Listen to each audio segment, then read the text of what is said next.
ओम परमात्मने नमः। मैं रेणु शर्मा अपने इस चैनल भक्ति जीवन संगिनी में आप सबका बहुत बहुत स्वागत करती हूँ। आज की भागदौड़ भरी जिंदगी में किसी के पास भी ग्रंथों को और शास्त्रों को पढ़ने का समय नहीं है, लेकिन हम हर समय अपने मोबाइल से कनेक्टेड रहते हैं। अतः मोबाइल के माध्यम से ही मैं आप सबको अपने ग्रंथों में से निचोड़ कर ली गई कुछ अच्छी बातें साझा करूंगी, जिनको कि आप अपनाकर धार्मिक पद्धति से अपने जीवन को व्यवस्थित ढंग से बिता सकते हैं। इसी श्रृंखला में सर्वप्रथम मैं महर्षि पतंजलि के अष्टांग योग के बारे में आपसे बातें साझा करूंगी। महर्षि पतंजलि हमारे देश के बहुत महान ऋषि हुए हैं, जिन्होंने अष्टांग योग के माध्यम से जीवन को किस प्रकार प्रभु के ध्यान तक पहुंचाना है, प्रभु से मिलन तक पहुंचाना है, उसके बारे में हमें बताया है। हम सभी जप करते हैं, ध्यान करते हैं, लेकिन ध्यान तक पहुंचने से पहले हमें किन बातों को जीवन में अपनाना चाहिए, वही है अष्टांग योग नियम। उनमें 8 बातें हैं, जो कि इस प्रकार से हैं: यम, नियम, आसन, प्राणायाम, प्रत्याहार, धारणा, ध्यान, समाधि। सभी नियमों में अलग अलग अन्य बातें भी समाई हुई हैं, जैसे कि यम। सर्वप्रथम है यम। यम में महर्षि पतंजलि ने 5 बातें कही हैं। नंबर 1, अहिंसा, अर्थात हमें मन से, वचन से, शरीर से किसी भी प्रकार किसी को भी कष्ट नहीं देना चाहिए।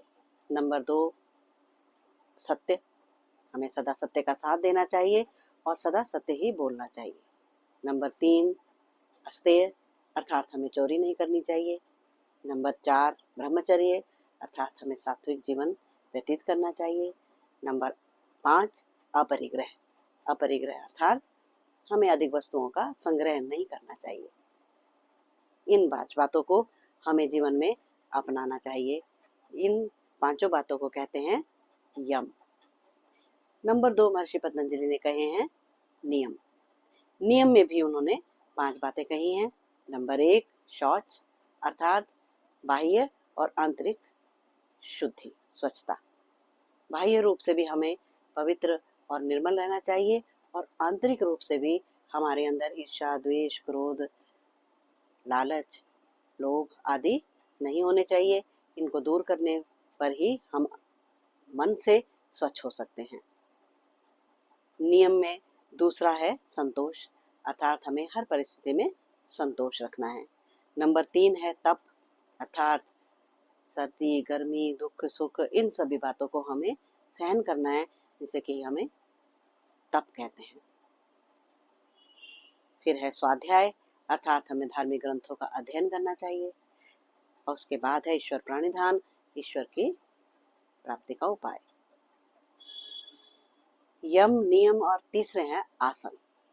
आसन अर्थात अपने शरीर के स्वास्थ्य के लिए हमें आसनों को भी करना चाहिए, जो कि महर्षि पतंजलि द्वारा ही बताए गए हैं।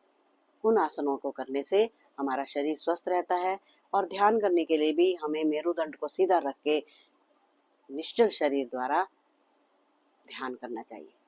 ये भी आसन में ही आता है। उसके पश्चात है प्राणायाम, अर्थात प्राणों पर नियंत्रण। हमें अनुलोम विलोम, भस्त्रिका आदि द्वारा अपने प्राणों पर नियंत्रण करना चाहिए, जिसके द्वारा हमें स्वास्थ्य भी प्राप्त होता है और हमें ध्यान करने में इससे बहुत ही लाभ प्राप्त होता है। प्राणायाम के बाद है उन्होंने दिया है प्रत्याहार।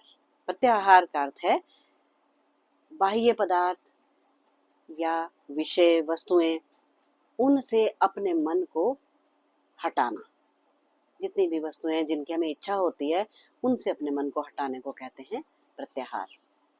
प्रत्याहार के बाद आता है धारणा, अर्थात एकाग्रता। मन को किसी एक वस्तु पर, ईश्वर पर या किसी निराकार पर एकाग्र करना, उसको धारण करना धारणा कहलाता है। ये सब धारणा तक की यम, नियम, आसन, प्राणायाम, धारणा तक जब ये बातें हमारे जीवन में आ जाती हैं, उसके पश्चात हम उतरते हैं ध्यान में।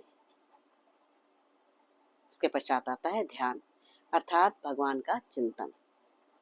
ये सब बातें आने पर हमारा ईश्वर का में ध्यान स्वयं ही लगने लग जाता है, और ध्यान लगते लगते लास्ट में हम पहुंच जाते हैं समाधि का, जिसमें कि हम उधर्व चैतन्य को अनुभव करते हैं और भगवान से साक्षात्कार कर लेते हैं।